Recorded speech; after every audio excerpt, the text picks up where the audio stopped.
ప్రభుత్వ రంగాలు ఆయిల్ కంపెనీలు, ఇండియన్ ఆయిల్ కానీ, హెచ్పిసిఎల్ కానీ, భారత్ పెట్రోలియం కానీ, ఈ 3 కంపెనీల్లో దాదాపు 1,00,000 కోట్ల పెట్టుబడులతో కొత్తగా ఇన్ఫ్రాస్ట్రక్చర్ క్రియేట్ చేయడం జరిగింది. దాన్ని మన గౌరవ ప్రధానమంత్రి గారు నరేంద్ర మోడీ గారు ఓపెన్ చేస్తున్న సందర్భంగా వర్చువల్గా ఆన్లైన్లో ఓపెన్ చేస్తున్న సందర్భంగా ఇక్కడ కొండపల్లిలో విజయవాడ పక్కనే విజయవాడ పార్లమెంట్ నియోజకవర్గంలోని కొండపల్లి మున్సిపాలిటీలో ఉన్నటువంటి ఈ ఐఓసి ప్లాంట్లో 1,00,000 లీటర్ కిలోలీటర్ కెపాసిటీ ఇన్ఫ్రాస్ట్రక్చర్ పెంచడం జరిగింది.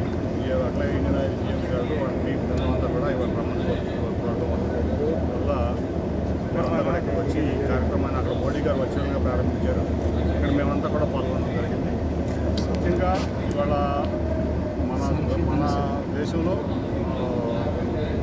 ఈ చమురు ధరలు అంటే పెట్రోలియం ధరలు పెట్టడంలో అంటే ప్రభుత్వ రంగంలో ఇండియన్ ఆయిల్ కానీ, హెచ్పిసిఎల్ కానీ, భారత్ పెట్రోలియం కానీ వీళ్ళు ఎఫెక్టివ్గా పనిచేస్తూ ముఖ్యంగా వాళ్ళ బృందం టోటల్గా కూడా ఏదైతే వాళ్ళ ఎంప్లాయీస్ ఉన్నారో వాళ్ళ యాజమాన్య ఉన్నారో వాళ్ళంతా కూడా మంచి ఎఫెక్టివ్గా పనిచేసి ప్రొడక్షన్ తీసుకోవడం వల్ల ఆయిల్ ధరలు చాలా కంట్రోల్ ఉన్నాయి. చాలా దేశాల్లో డెవలప్ చేశాయి.